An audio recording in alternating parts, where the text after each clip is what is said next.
Hi everyone! Welcome to the Empath Tarot. It's another love reading, timeless and general. Take what resonates lang po. Maybe some part of the reading makaresonate kayo. Some part of it hindi totally makaresonate na parang kwento ninyo ito o hindi naman. Maraming mga energies, iba't ibang mga love connections. Pero ano yung mga malalakas at marami. Baka yun yung ating masagap natin. Spirit guys, send me messages. Anong love connections ito? Lessons in life and guidance ang nais yung ipapatid sa amin. Mga aral at gabay sa buhay, pag-ibig.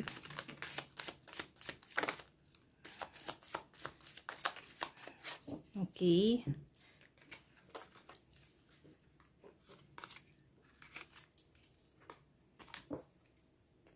Justice.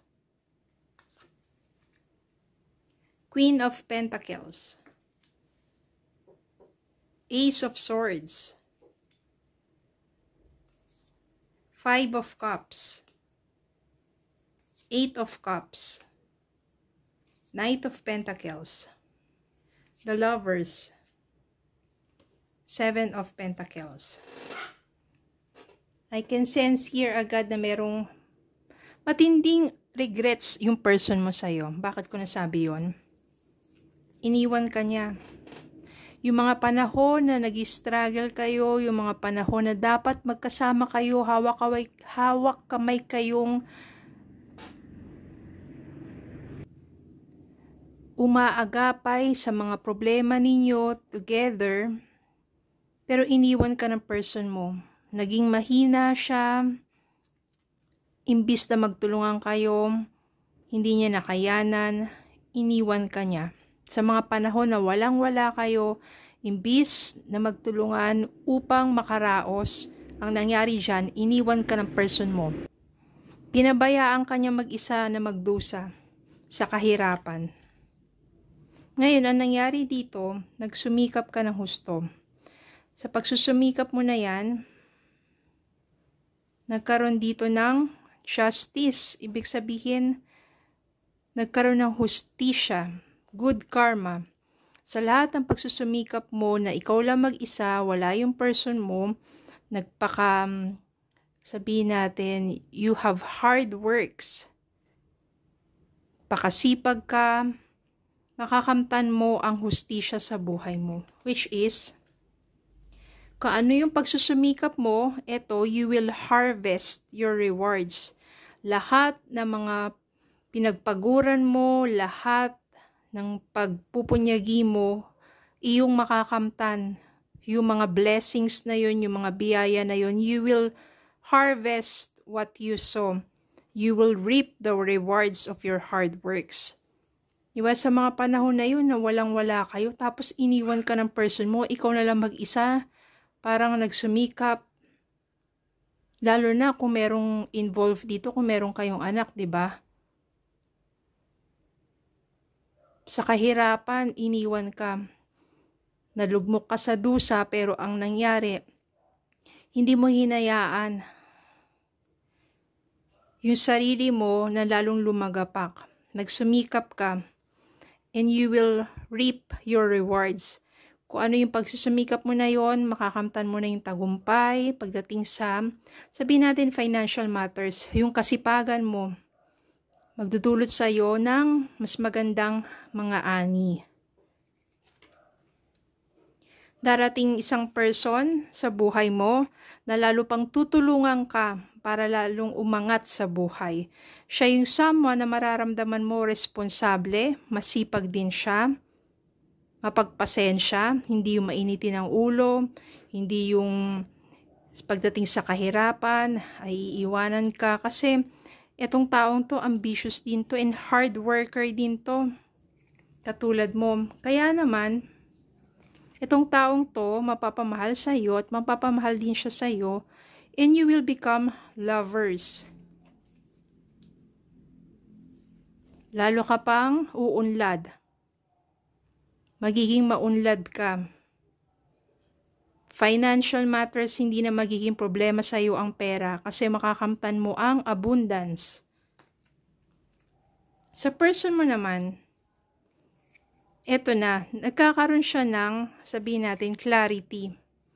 Ibig sabihin na gising na yan. Lalo na ikaw, umangat ka na sa buhay, tapos siya naman, nalulugmok siya dahil sa ginawa sa'yo na pangiiwan sa mga panahon ng kahirapan, matinding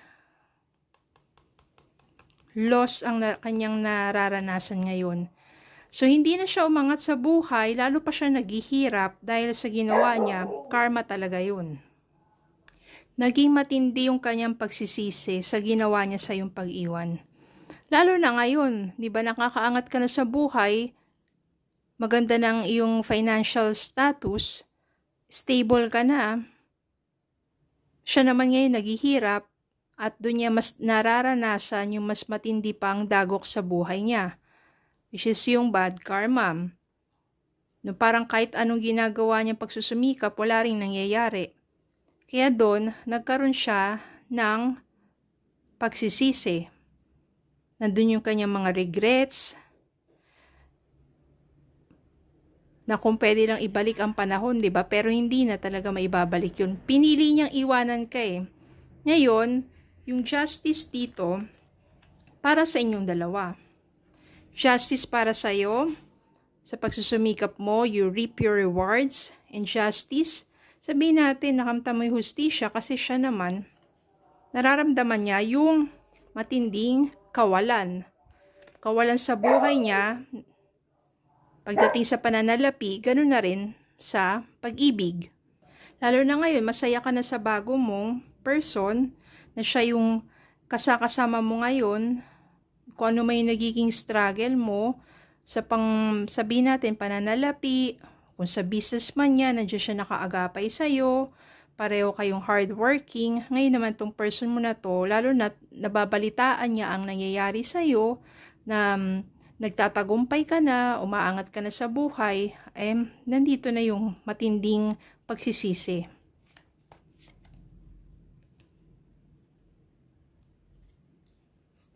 Yan, tignan natin ang mga mensahe para sa inyo. Stay optimistic. Positive thinking and faith will bring romance into your life. Ito yun. Naging positibo ka, kaya dumating sa iyo yung tamang tao, siya yung kasama mo ngayon, at pareho kayong umuunlad together.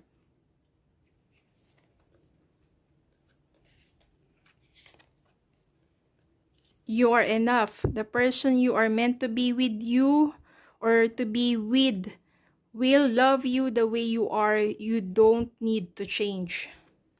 Para sa person na to, you are enough.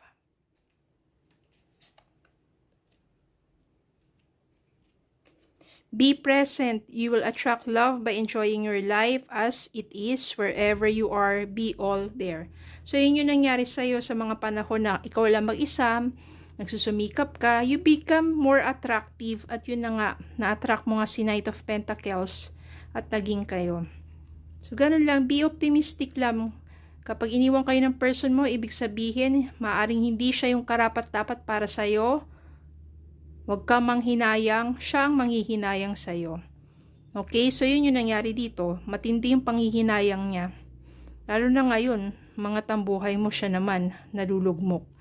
Okay, so yun lang po, mga lessons in life. Manatili lang tayong, sabihin natin kahit ano nangyari sa buhay natin, no? Manatili tayong positibo, manatili tayong maging mabuti sa ating kapwa, magsumikap, at makakamtan nyo ang inyong rewards. You will harvest what you sow. You will reap what you sow. Okay, so yun lang po. Maraming salamat po for watching. Please don't forget to like, share, comment, subscribe. Follow me Facebook and YouTube. Have a good day po and God bless.